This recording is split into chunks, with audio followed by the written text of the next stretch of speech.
Everyone, get excited. We're going to be talking about Ned Fulmer. The crowd goes crazy. The crowd goes crazy. Oh my God, let's talk about Ned Fulmer because there has been a lot of developments with Ned. So obviously, we know Ned, friend of the channel and friend of the muckers, clearly. Ned Fulmer did his social media comeback, as we know. And he has came back with the Rock Bottom with Ned Fulmer podcast. And I want to talk about all that, but as well, people have been tagging me in his new Instagram reels. So what we're going to do is kind of make our way through what he's doing. Because again, as we know, he has rebranded with this podcast. But what's so funny is the podcast is definitely a cancel culture podcast, which is so fucking predictable. It's so predictable that Ned fucking Fulmer would come back with a cancel culture podcast. Give me a fucking break. Give me a break. This is what happens. These people get fucking canceled and they come back and they either do a right-wing pivot or they go completely anti-cancel culture. Jeepers, creepers, lemon squeepers. So let's get first of all to this video that everyone was tagging me in. Welcome to my new channel. Here we go. Oh, that is so good. Each week, we'll be dropping videos that focus on curiosity, empathy, and comedy. He had to get that fucking empathy in there, didn't he? Curiosity, empathy. He had to get the fucking empathy in there, dude. Yeah. I'll be pushing my body and mind to the limit. What's happening, Miles? Sorry, I forgot when people get canceled, they also go on extreme fitness journeys as well. 11 through 15. Blisters might be getting worse. We'll go all the way up to 8 Gs for feeling up to it. Learning about different jobs and hobbies. Oh, hi. Wait. Oh. I might even help others find love. Oh my God! No! No. We do not need Ned Fulmer teaching people how to find love. He knows where to find it at the fucking office. Sorry, what? He could not be serious. He is a fucking podcast about cancel culture and now he's doing a series about finding love for others. Sorry, the jokes write themselves. The jokes write themselves.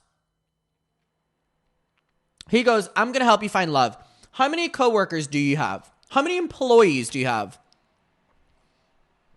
Sorry, this is crazier than I thought. I was going to be so focused on the Rock Bottom podcast about cancel culture and who he was bringing on. I hadn't even watched this video because it just dropped. Sorry, he's going to help people find... I just might help people find love. I have a mouth or a spit fetish. I'm hearing some red flags. We'll taste some of the Sorry, the concept of him hosting a show where he's going to be talking about red flags with people... It's just out of control. It's literally out of control. We're going to talk a second about this. Don't worry. delicious food in the world. Oh my God. Is this the greatest idea of all time? I'll try some cooking too. This is called the old slap it in a bowl technique. Only to be brutally roasted by a panel of comedians. There is life growing inside of me right now, but I somehow have lost my will to live. And possibly punished. So join our community and hit subscribe for more videos that make you curious. See you next week. Anything for your art, though, right? Anything, but we must sacrifice for art.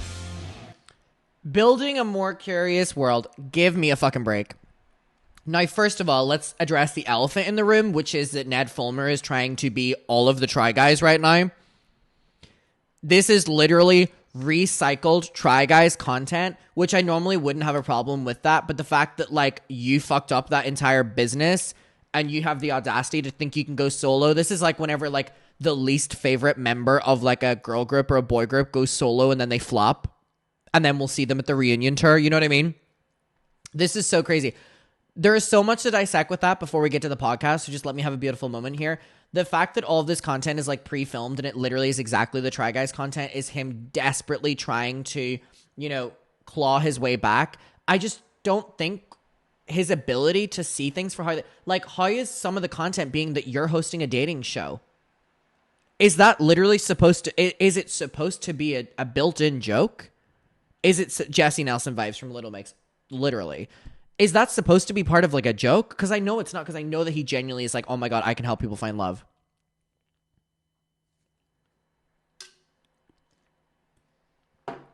No.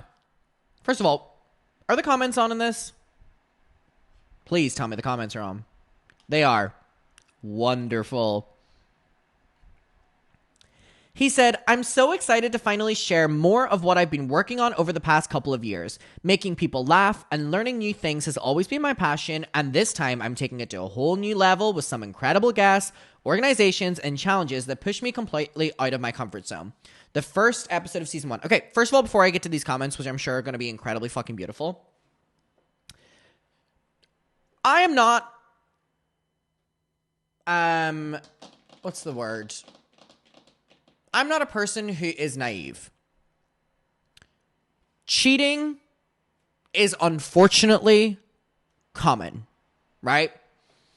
And I am not villainizing him like he is the worst person in the world because of what he did, right? Because obviously, unfortunately, we are aware that people cheat. What I am saying is that he is a fraud because his entire brand was being the one who loves his wife.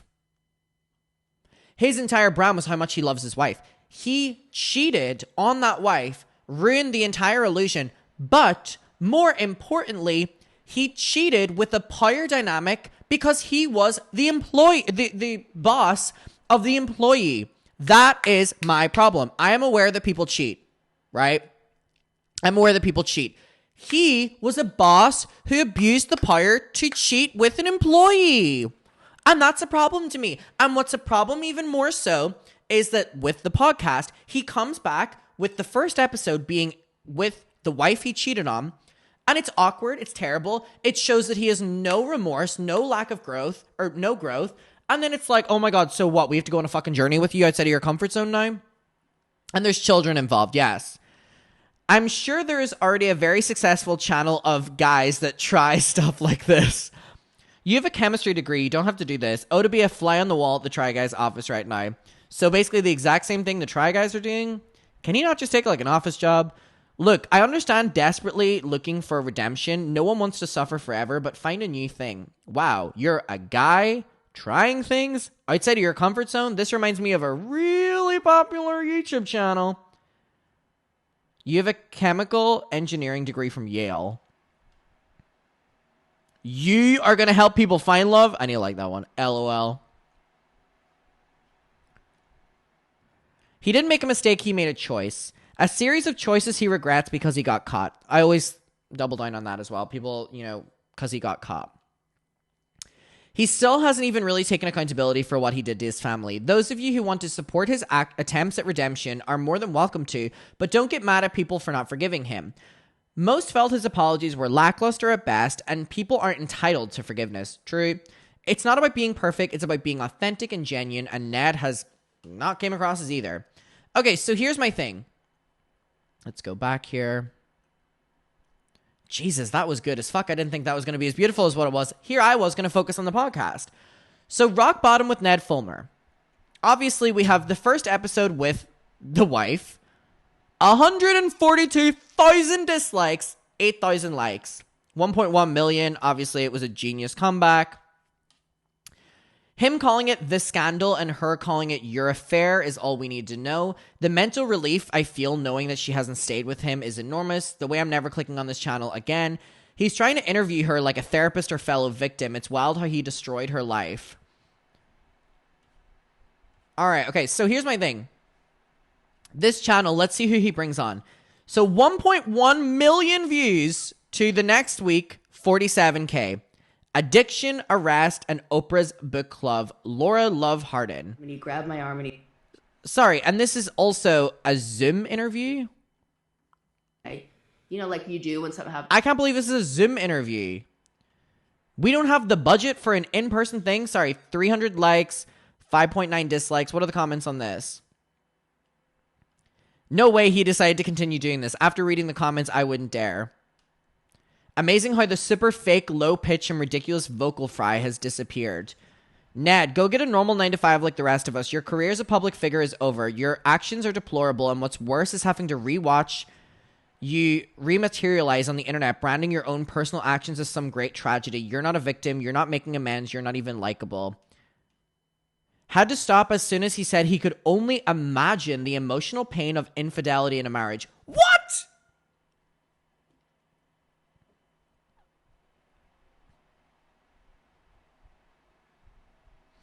As if he didn't shatter the lives of his wife and children with his infidelity. Can't decide what's worse, him refusing to acknowledge his role in this whole mess or genuinely not recognizing it. Let's read one more. I watched this the entire way through to give it a fair shot. Laura was incredible, very clear, very truthful, and open, and willing to have an open dialogue to spread not only her story, but what helped her through and kept her going. She was the only redeeming part. Ned, the amount you talk over your own guest is insane. I understand you're on a call. There's going to be some overlapping issues. We all know those are, and it's understandable. But this wasn't down to overlapping issues. You were actively talking over her to lengthen your questions she was already ready to answer, and talking over her to talk about yourself and your own situation, which is already crazy considering in the first episode, you said you were happy to not be the subject of your podcast going forward, clocked. You were cracking jokes and still laughing at what she was saying after, even though she struggles. I understand you're trying to show that you relate, but it honestly feels like you were going, okay, how do I make this about myself? I get that this is a new venture. I get that there's teething problems, but your self-assigned role here is host. So host, interview, actively listen to these people. Whoa. Okay, wait. So who's the next one? Infidelity, DUI, and Real Housewives. Shannon Beater's rock bottom. DUI less than 12 hours later. It was on TMZ. I thought interesting being on a Sorry, this only being 36 minutes is crazy. You spoke to someone who got divorced after she got cheated on? Bro, the absolute audacity. Quick reminder that this was Ned's family channel that he ran with Ariel before he was outed for cheating. Now he has the balls to turn it into something that he has control over. Wow. I'll comment it here since you blocked me on Instagram. You bragging about going viral in 2022 for a horrible situation you created is disgusting. You're really trying to monetize destroying a relationship. It wasn't a one-time slip-up. Whoa. All right, 2 more. Racist cab drivers, muggings, and Deadpool auditions. He turned out to be a racist, and he was going...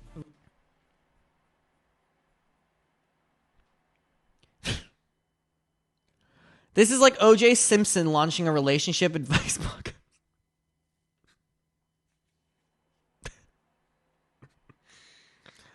Goodness. Ned has surely banked these interviews before he launched with the Ariel one. Otherwise, these guests wouldn't have come on. I'm actually impressed by his audacity. All right, let's see the last one. Oh, this one's good. Getting canceled, mental health, and de-influencing. I was canceled for my workshop prices. I wanted to make more money from them, and so I raised the prices. It was a snowball moment where I was like so alone and in such a dark place, and I was trying to keep it all together for social media. Sorry. Just put the fries in the bag. Oh my god. Sorry, between the complete rebrand to be the Try Guys again, offering love advice, it's just crazy. It really is crazy. The audacity is honestly quite admirable. It really is. It really is. I can't. Jesus Christ. We'll leave it there, but good to see what he's up to. Our good friend Ned. The audacity! I told you, these people get canceled. They transform their life by turning right-wing or talking about cancel culture. And Ariel got the last laugh because she's the first episode, the biggest episode, and she made him look a fool. A fool, mind you. We'll leave it there. All right. Yo, we low-key ate. We low-key ate. We fucking ate, dude. We did so fucking much. Adam, no, don't. He was on the wrestling. Who? What are you talking about? Oh my god. I am so happy that you all stayed. 4-hour shift. Oh my god, mods, thank you so much. And chat, thank you so much as well. I'm going to get all of these online. Ned is wrestling night. What? What?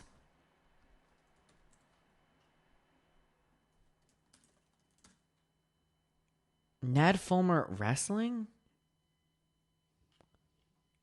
Dude, what? What do you mean Ned Fulmer is wrestling? Wait, is this real? He was called Nasty Ned. Wait, no, this... Why? No. Oh my god, it just gets worse. Wait. Why? Why? Oh my god. Stop. Nasty Ned.